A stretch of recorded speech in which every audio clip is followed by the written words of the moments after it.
waqt dan id-dibattitu inti qed illi trackless tram għall-ewwel darba jidhirli ħankun qed inwessaw it-toroq fejn. Mhux l-ewwel darba li qed.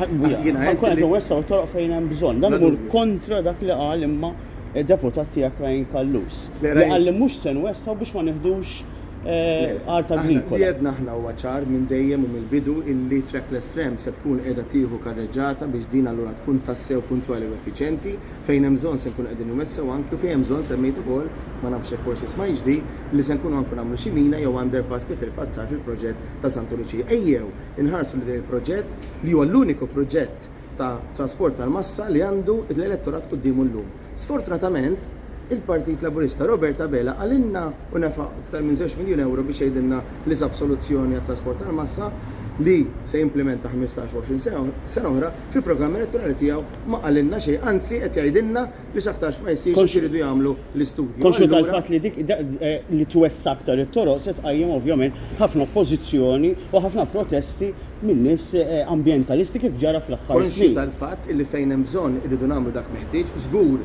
li ħankunu qegħdin għaqlin u attenti bl-art pubblika u bl-art tan-nies għaliex aħna jidrilna illi huwa obbligu tagħna li nħarsu dan kollu. Però jekk għandna problema f'dal pajjiż ta' traffiku llum il-pajjiż reġa' ġamja minħabba ħabta Santa Venera.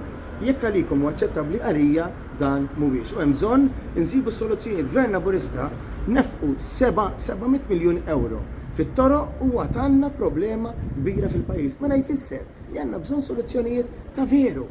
Dak is-soluzzjonijiet aħna ippreżentajnihom u f'5 snin se nkunu qegħdin inwettqu.